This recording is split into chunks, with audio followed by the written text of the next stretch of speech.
कहानी की शुरुआत होती है भविष्य में कई हजार साल आगे, जब दुनिया भर के देशों के बीच 60 मिनट वॉर नाम का एक बहुत खतरनाक युद्ध हुआ, जिसमें इंसानों ने धरती को लगभग तबाह ही कर दिया था। इस युद्ध के बाद जो भी लोग जिंदा बचे, उन्होंने मिलकर अपने नए शहर बनाए, जो टायर्स के सहारे एक जगह से दूसरी जगह जा सकते थे। लेकिन फिर कुछ ही समय बाद बड़े बड़े शहरों ने छोटे शहरों और गाँव का शिकार करना शुरू कर दिया, जिसमें वो छोटे शहरों के लोगों को हराकर अपना गुलाम बना लेते थे। मगर एशिया में कुछ शहरों का एक ऐसा ग्रुप था जिन्होंने आपस में समझौता करके हाथ मिला लिए थे, और फिर उन्होंने अपने इलाके के चारों तरफ शील्ड वॉल नाम की एक सुरक्षा दीवार बनाई, ताकि बाकी शहर उन पर हमला ही ना कर सकें। फिर एक दिन हम हेस्टर नाम की एक लड़की को देखते हैं, जिसे पता चला कि लंदन शहर सेल्ज़केन गांव पर हमला करने आ रहा है। हेस्टर की जिंदगी का एक ही मकसद था, लंदन के हेड हिस्टोरियन थैडियस को खत्म करना। तो अब वो तुरंत दौड़कर सेल्ज़केन गांव के लोगों में मिल गई, ताकि जब लंदन शहर उन्हें हराकर बंदी बनाए तो हेस्टर भी उनके साथ ही लंदन पहुंच जाए। तभी अचानक अलार्म जोर से बजने लगा और सेल्ज़केन गांव लंदन के हमले से बचने के लिए अपनी जगह से भागा। इसी वजह से अंदर मौजूद लोगों में अफरा तफरी मच गई थी। वहीं दूसरी ओर लंदन के लोग इस शिकार को देखकर बहुत खुश हो रहे थे। सेल्ज़केन पूरी जी जान लगाकर आगे बढ़ रहा था, लेकिन लंदन उससे काफी तेज और ताकतवर था। तब सेल्ज़केन के ड्राइवर्स ने सारा अनाज जमीन पर गिरा दिया, ताकि भार कम हो जाए और वो तेजी से भाग सके। अब वो तेजी से खाई की तरफ बढ़ रहे थे। जल्द ही वो खाई में गिरने वाले थे कि ऐन वक्त पर उन्होंने दिशा बदल ली, मगर अचानक मुड़ने की वजह से उनके कुछ पुर्जे और एक टायर टूटकर अलग हो गए। इसी दौरान लंदन ने अपना शिकंजा उन पर कस लिया। वो उन्हें रस्सियों से पकड़कर खींचने लगे और वो पूरा गांव अब लंदन शहर में समा गया। जब सेल्ज़केन के लोग अंदर पहुंचे तो उन्हें अपने सारे इलेक्ट्रॉनिक डिवाइसेस गार्ड्स के हवाले करने का आदेश मिला। इस दौरान हम थैडियस की बेटी कैथरीन को देखते हैं, जो इस वक्त लंदन म्यूजियम में थी, जहां स्मार्टफोन्स और टोस्टर्स जैसे इलेक्ट्रॉनिक डिवाइसेस को प्राचीन चीजों के तौर पर संभाल कर रखा जाता था। कैथरीन वहाँ हिस्टोरियन टॉम का इंतजार कर रही थी, जो हमेशा की तरह आज भी लेट था। वो बहुत तेजी से भीड़ को चीरता हुआ म्यूजियम पहुंचा और फिर उसने 60 मिनट वॉर के बारे में जानकारी ढूंढने में कैथरीन की मदद की। टॉम ने उसे एक मशीन दिखाई जो उसने पुराने पुर्जों को जोड़कर बनाई थी। इसमें उसने एक वीडियो चलाई जिसमें मेडुसा नाम के न्यूक्लियर बॉम्ब के हमले से पूरे एक शहर को तबाह कर दिया गया था। मेडुसा नाम के इस न्यूक्लियर वेपन को रोकने के लिए प्राचीन इंसानों ने एक क्रैश ड्राइव बनाई थी। हाल ही में टॉम ने देखा कि उसके कुछ हिस्से गायब हो चुके हैं, मगर जब उसने ये अपने बॉस को बताया तो उन्होंने उसकी बात पर ध्यान नहीं दिया। तब टॉम ने एक खुफिया कैबिन बनाया जो सिर्फ पासवर्ड से खुलता था। फिर वो कैथरीन को अंदर ले गया, जहाँ उसने प्राचीन हथियारों के पुर्जे संभाल रखे थे, मगर वो ये नहीं जानता था कि हिस्टोरियन हर्बर्ट छुपकर ये सब देख रहा था। अब टॉम ने कहा कि वो इन सारे हथियारों को नष्ट करना चाहता है, ताकि भविष्य में कोई इनका गलत इस्तेमाल करके मासूमों की जान न ले सके। फिर जैसे ही टॉम और कैथरीन वहाँ से बाहर निकले तो हर्बर्ट ने कहा कि अब से टॉम हिस्टोरियन नहीं है, बल्कि उसे नीचे के लेवल्स पर जाकर साफ सफाई का काम करना होगा। हर्बर्ट जानता था कि इस वक्त बाहर बहुत भीड़ होगी और टॉम समय पर नहीं पहुंच पाएगा, जिससे उसे नौकरी से निकालने का मौका मिल जाएगा। मगर कैथरीन ने टॉम से कहा कि वो टॉम को वहां जल्द से जल्द पहुंचा सकती है। कैथरीन अपने वीआईपी पास का इस्तेमाल करके उसे अपने साथ खास एलिवेटर्स पर ले गई। इस दौरान टॉम ने कहा कि उसे किसी भी हालत में निचले लेवल में जाकर नए कैदियों से इकट्ठा किए हुए डिवाइसेस को चुरा कर म्यूजियम में ले जाना होगा। अगर वो समय से पहले वहां नहीं पहुंचा तो वर्कर्स उन्हें कूड़ेदान में फेंक देंगे और फिर उन्हें आग में जला दिया जाएगा। उधर निचले लेवल्स में सेल्ज़केन से मिले कैदियों की जांच करके उनके हथियार छीने जा रहे थे। हेस्टर तो बड़े आराम से आगे निकल गई, क्योंकि उसने अपना चाकू कपड़ों में छुपा रखा था। उधर टॉम जल्द ही कूड़ेदान तक पहुंचा और पुराने डिवाइसेस इकट्ठे करने लगा। तभी वहां थैडियस भी आ पहुंचा, क्योंकि उन्हें कैदियों से एक फ्यूजन इन्वर्टर सेल मिला था, जो कि थैडियस के मुताबिक बेहद खतरनाक था। खैर, टॉम ने उसे बताया कि इंजीनियर्स ने म्यूजियम में मौजूद सभी सेल्स चुरा लिए हैं, तो थैडियस का कहना था कि वो खुद इस मामले से निपट लेगा। तभी पास में सेल्ज़केन के एक आदमी ने एक गार्ड को धक्का दे दिया, जिससे वहाँ कैदियों और गार्ड्स के बीच में हाथापाई शुरू हो गई। तब थैडियस ने चिल्लाकर उन्हें रुकने को कहा। इसी अफरा तफरी का फायदा उठाकर हेस्टर थैडियस पर हमला करने के लिए उसके बहुत करीब आ पहुंची। उसी पल टॉम की नजर उस पर पड़ गई और उसने थैडियस को आगाह करने की कोशिश की, लेकिन तब तक बहुत देर हो चुकी थी। अचानक हेस्टर ने ऐलान किया कि ये उसकी माँ की मौत का बदला है और उसी पल थैडियस के पेट में चाकू घोंप दिया। जैसे ही थैडियस ने उसे धक्का दिया तो उसका नकाब हट गया और सबने देखा कि हेस्टर के चेहरे पर एक बहुत बड़ा जख्म का निशान था। हेस्टर ने एक बार फिर हमला करके उसका काम तमाम करने की कोशिश की, पर टॉम ने उसे पकड़कर उसका चाकू फेंक दिया। तब हेस्टर गुस्से में आकर उसे पीटने लगी और उसी पल अलार्म्स बज गए, यानी ऑफिसर्स वहां पहुंचने ही वाले थे। हेस्टर तुरंत वहां से भाग निकली तो टॉम ने उसका पीछा किया। वो एक टूटे पुल से कूदकर दूसरी ओर गई तो टॉम भी उसके पीछे कूद गया। अब वो दोनों सेल्ज़केन गांव में आ चुके थे, जिसे बड़ी बड़ी मशीन्स की मदद से तोड़कर नष्ट किया जा रहा था। अब उन्हें बड़ी सावधानी से भारी भरकम मशीन से बचकर भागना था। साथ ही वहाँ एक के बाद एक बिल्डिंग्स नीचे गिर रही थी, तो उन्हें जल्द से जल्द अपनी जान बचाकर निकलना होगा। अब वो एक जगह से दूसरी जगह कूदकर भाग रहे थे, मगर अब पीछे से एक मशीन तेजी से सब कुछ जलाती हुई उनकी ओर बढ़ रही थी। उसी पल हेस्टर फटाफट एक दरवाजा खोलकर अंदर घुस गई और फिर दरवाजा बंद कर दिया। तब टॉम ने पूरा जोर लगाकर दरवाजा खोला और एक बार फिर से हेस्टर का पीछा करने लगा। इसी दौरान हेस्टर ने देखा कि सामने से थैडियस उसे पकड़ने आ रहा था, तो वो उसी पल वापस मुड़ गई। अब वो पकड़े जाने से बचने के लिए कूड़ेदान के कुएं में कूद गई, लेकिन अचानक टॉम ने उसका हाथ पकड़कर उसे बचा लिया। तब हेस्टर ने टॉम को थैडियस से उसके चेहरे के निशान और उसकी मर चुकी माँ के बारे में पूछने को कहा और फिर वो हाथ छुड़ाकर कुएं में कूद गई। कुछ ही पलों में थैडियस टॉम के पास पहुंचा तो टॉम ने हेस्टर के शब्द दोहराए, मगर ये सुनकर थैडियस ने टॉम को भी कुएं में धक्का दे दिया। जल्द ही कैथरीन और बाकी गार्ड्स भी वहां आ गए, पर थैडियस ने उन्हें झूठ कह दिया कि टॉम और हेस्टर रेलिंग टूटने की वजह से नीचे गिर गए। पर उसी समय कैथरीन की नजर बेविस नाम के एक आदमी पर पड़ी जो पहले से वहां छुपा हुआ था। खैर, अब कूड़ेदान के कुएं से सारा कूड़ा शहर से बाहर गिरता था, तो जाहिर है कि टॉम और हेस्टर भी वहीं गिरे होंगे। इसलिए उन्हें ढूंढने के लिए एरोप्लेन्स भेजे गए, मगर वो अपने मिशन में नाकामयाब रहे। असल में हेस्टर शहरों के चलने से बने ट्रैक पर छिपी हुई थी और उसने टॉम को पत्तों के नीचे छुपा दिया था। जब एरोप्लेन्स वापस चले गए तो उसने टॉम की जेब से पैसे और चाकू चुरा लिया। उसी समय टॉम को होश आ गया और वो हेस्टर का पीछा करने लगा, तो हेस्टर ने गुस्से में आकर उसे चाकू से धमकाया, मगर टॉम फिर भी नहीं रुका और उसने कहा कि इस वक्त साथ मिलकर आगे बढ़ने में ही उनकी भलाई है। वहीं दूसरी ओर लंदन में मेयर क्रोम ने थैडियस को खूब डांटा, क्योंकि वो अपने मकसद को अंजाम नहीं दे पा रहा था। अब थैडियस अपने सबसे बेहतरीन साइंटिस्ट के पास पहुंचा, जो इस वक्त उसके लिए एक खास हथियार तैयार कर रही थी, मगर उसके पास पुराने इलेक्ट्रिक डिवाइसेस की कमी थी, जिस वजह से उसका काम पूरा होने में कई हफ्ते और लगेंगे। तब थैडियस ने उसे एक फ्यूजन सेल दिया, जो उसे सेल्ज़केन के कैदियों से मिला था। फिर साइंटिस्ट ने उसे बताया कि समुद्र किनारे मौजूद एक जेल में एक ऐसा क्रीचर पकड़ा गया है जो आधा ज़ॉम्बी और आधा रोबोट है। वो एक खतरनाक शिकारी है जो हमेशा हेस्टर का नाम चिल्लाता रहता है। अब थैडियस उसी पल प्लेन में बैठकर समुद्र की ओर निकल पड़ा, जहाँ समुद्र के ऊपर लटक रही एक जेल में श्राइक नाम का वो जानवर बंद था। असल में श्राइक को हेस्टर की तलाश इसलिए थी क्योंकि हेस्टर ने एक वादा तोड़ा था, जिस वजह से श्राइक उसे मारना चाहता था। थैडियस भी हेस्टर का खात्मा चाहता था, इसलिए उसने अपने एयरप्लेन से हमला करके जेल की जंजीरें तोड़ डाली, ताकि जेल सीधा नीचे जा गिरे और श्राइक आजाद हो जाए। वहीं दूसरी ओर कैथरीन ने बेविस को ढूंढा और उससे पूछा कि आखिर हेस्टर और टॉम के साथ सच में क्या हुआ था। तब बेविस ने खुलासा किया कि थैडियस ने उन दोनों को नीचे धकेल कर मारने की कोशिश की थी। बेविस ने कहा कि कैथेड्रल में कोई एनर्जी प्रोजेक्ट नहीं चल रहा, बल्कि उसकी आड़ में किसी बड़ी साजिश की तैयारी चल रही है, लेकिन वो खुद सच तक नहीं पहुंच पाया क्योंकि कैथेड्रल के गार्ड्स उसे अंदर नहीं जाने देते थे। अब कैथरीन ने उसकी मदद करने का फैसला किया। उधर हेस्टर और टॉम आगे बढ़ रहे थे, तो हेस्टर ने उसे जिंदा रहने के लिए गंदा पानी पीना सिखाया। फिर उसने टॉम के साथ अपना खाना बांटा, मगर टॉम काफी घबरा गया क्योंकि ये खाना 1000 साल पुराना था। पर हेस्टर ने उसे समझाया कि पुरानी टेक्नोलॉजी से बना खाना कभी खराब नहीं होता। फिर रात को जब हेस्टर सो रही थी तो उसने एक बुरा सपना देखा, जिसमें वो एक खेत में तेजी से दौड़ रही थी और उसके चेहरे पर लगी गहरी चोट से खून बह रहा था। जब हेस्टर की आंख खुली तो उसने देखा कि टॉम अपने हाथ पैर हिलाकर उनकी तरफ आ रहे 2 गांवों को बुला रहा था, ताकि उन्हें पनाह मिल जाए। पर बदकिस्मती से वो हमलावर निकले, जिन्होंने शिकंजे फेंककर उन दोनों को बंदी बनाने की कोशिश की। उसी पल अचानक टॉम ने हेस्टर को बचाने के लिए उसे धक्का दे दिया और फिर वो दोनों फुल स्पीड में भाग निकले। अब टॉम को ऊपर चढ़ने में परेशानी हो रही थी, तो हेस्टर ने उसे ऊपर खींच लिया। पर जैसे ही टॉम ऊपर आया तो हेस्टर गायब हो चुकी थी। अब दोनों गांव उन पर हमला करने ही वाले थे कि वो पीछे खिसका और अचानक एक सुरंग में गिर गया। असल में हेस्टर और टॉम दोनों ही सुरंग में गिरकर स्कटलबग नाम के एक अंडरग्राउंड शहर में आ चुके थे। कुछ ही पलों में ये शहर भी चलने लगा। पहले तो ड्राइवर और उसकी पत्नी उनके साथ काफी अच्छे से पेश आए, पर जल्द ही उन्होंने हेस्टर और टॉम को एक सेल में कैद कर दिया। वहाँ बैठकर हेस्टर ने टॉम को बताया कि जब वो 8 साल की थी तो उसकी माँ पेंडोरा की मौत हो गई थी। उसकी माँ पेंडोरा एक आर्कियोलॉजिस्ट थी जो दुनिया भर में घूमकर इतिहास के बारे में और जानकारी ढूंढने की कोशिश करती।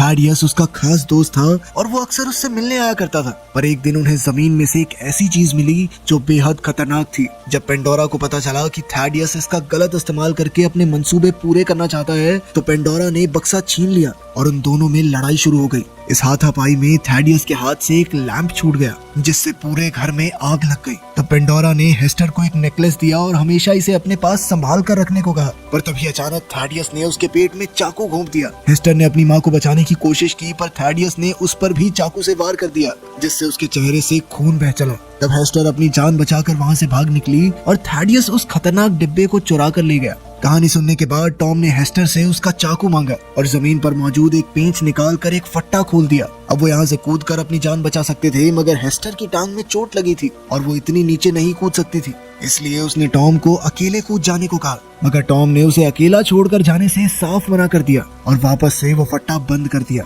इसके बाद वो ड्राइवर और उसकी पत्नी उन्हें एक और गांव में ले गए, जहां वो उन्हें गुलाम के तौर पर बेचने वाले थे। जब बोली लगनी शुरू हुई तो एना नाम की मशहूर विद्रोही ने कहा कि वो हेस्टर को खरीदेगी, लेकिन बोली लगाने वाला आदमी जानता था कि एना के सर पर बहुत बड़ा इनाम है, इसलिए वो एना को कैद करना चाहता था और एना ने उसी वक्त उसके भेजे में गोली मार दी। इससे वहाँ की भीड़ और गार्ड्स में अफरा तफरी मच गई, क्योंकि एना अपनी ओर आने वाले हर आदमी को गोली मार रही थी। तब हेस्टर ने एक मरे हुए गार्ड की बंदूक उठाई और टॉम की जंजीरों पर गोली चलाकर उसे रिहा किया। इसके बाद वो दोनों इकट्ठे भाग निकले और इधर एना ने अपनी बंदूक को एक तलवार में बदल दिया और अब वो उस पर हमला करने वाले हर एक आदमी का बेरहमी से गला काटने लगी। और तो और उसके जूते में भी एक ब्लेड छिपा हुआ था और वो लातों से भी अपने दुश्मनों को सुला रही थी। उधर टॉम और हेस्टर अपनी जान बचाकर भाग रहे थे और वहाँ चारों ओर छोटे छोटे चलते फिरते गांव थे। वो दोनों जैसे तैसे उनके बीच से होते हुए खुले इलाके में पहुंचे, पर वहाँ श्राइक ने उनका रास्ता रोक लिया। अब उनके पास कोई चारा नहीं था, इसलिए वो एक गांव के बड़े से टायर पर कूद गए और फिर दूसरे टायर पर कूदकर एक प्लेटफॉर्म तक जा पहुंचे। मगर श्राइक भी आसानी से उन तक आ पहुंचा, लेकिन इससे पहले कि वो हेस्टर पर हमला करता, एना अपना एयरक्राफ्ट लेकर वहां आ पहुंची और श्राइक पर गोलियां चला दी। जल्द ही हेस्टर उसके एयरक्राफ्ट पर चढ़ गई तो एना टॉम को लिए बिना ही वहां से निकल पड़ी, मगर हेस्टर उसे मुसीबत में अकेला छोड़ने वाली नहीं थी, इसलिए उसने टॉम की ओर एक रस्सी फेंकी और टॉम उसके जरिए प्लेन की ओर चढ़ने लगा। लेकिन पीछे से श्राइक भी रस्सी पकड़कर ऊपर आ रहा था। अब एना ने हेस्टर को एक ब्लेड देकर रस्सी काटने को कहा, मगर हेस्टर ने चाकू टॉम की ओर फेंक दिया, जिससे टॉम ने रस्सी काट दी और श्राइक नीचे गिर गया। जब वो थोड़ी दूर निकल गए तो एना ने प्लेन को ऑटो पायलट मोड में छोड़कर हेस्टर के जख्म ठीक किए। एना ने कहा कि मैं तुम्हारी माँ पेंडोरा को जानती थी और उसकी मौत के बाद से ही वो हेस्टर की तलाश कर रही थी। एना को समझ नहीं आ रहा था कि हेस्टर ने इतने साल अकेले कैसे गुजारा किया। तब टॉम को एहसास हुआ कि श्राइक ने उसे पाल पोस कर बड़ा किया है। ये सुनते ही हेस्टर गुस्से से आग बबूला हो गई, क्योंकि उसका राज बाहर आ गया था। पर बाद में उसने अपनी कहानी बताने का फैसला किया। अपनी माँ की मौत के बाद हेस्टर अकेली दर बदर भटक रही थी और आखिरकार वो बेहोश हो गई। तब वो श्राइक से मिली तो श्राइक ने उसे पनाह दी और साथ ही उसका नेकलेस भी ले लिया। उसकी गाड़ी में कई सारी डरावनी डॉल्स थी, तो हेस्टर ने हिसाब लगाया कि श्राइक शायद खुद को ढूंढने की कोशिश कर रहा है, क्योंकि उसने श्राइक के इंसानी रूप की तस्वीर देखी थी।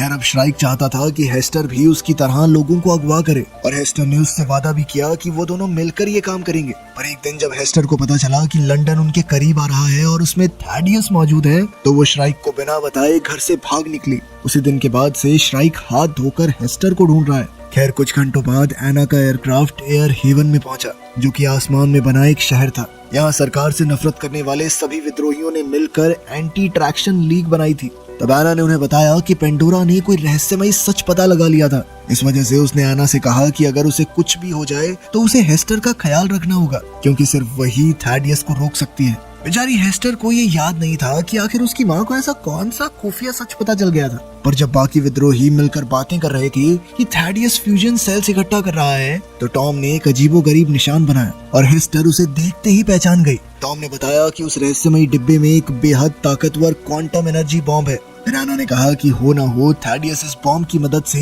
एशिया के चारों ओर बनी शील्ड वॉल गिराना चाहता है। वहीं दूसरी ओर लंदन में हर्बर्ट थैडियस के पास गया और उसे बताया कि कुछ पुराने डिवाइसेस उसके हाथ लगे हैं। उधर कैथरीन और बेविस म्यूजियम के डायरेक्टर से मिले तो पता चला कि इंजीनियर्स ने टॉम के खुफिया कैबिन में घुसकर उसके सारे पुराने डिवाइसेस चुरा लिए थे। फिर डायरेक्टर ने उन्हें खुफिया दीवार दिखाई, जिसके अंदर हजारों सीढ़ियां थी। जाहिर था कि इन्हें चढ़ना बेहद मुश्किल होगा, मगर ये सीधा उन्हें कैथीड्रल के अंदर पहुंचा देंगे। आखिरकार कुछ समय बाद वो दोनों इन सीढ़ियों के जरिए कैथेड्रल तक पहुंच ही गए और तब उन्होंने अपनी आंखों के सामने जो देखा उससे उनके पैरों तले जमीन खिसक गई। उन्होंने देखा कि थैडियस ने म्यूजियम से चुराए डिवाइसेस और पेंडोरा के रहस्यमयी बक्से के जरिए अपना सुपर वेपन तैयार कर लिया था। इसका नाम मेडुसा था, जैसा कि कैथरीन ने टॉम की वीडियो में देखा था। और उसी समय मेजर क्रोम गुस्से से भरा हुआ कैथीड्रल में पहुंच गया क्योंकि थैडियस ने लंदन को पूर्व दिशा की तरफ मोड़ दिया था। तभी अचानक उसकी नजर मेडुसा पर पड़ी तो उसका गुस्सा सर चढ़ गया क्योंकि थैडियस एशिया के साथ महायुद्ध करना चाहता था, जिससे चारों ओर तबाही के सिवा और कुछ नहीं हासिल होगा।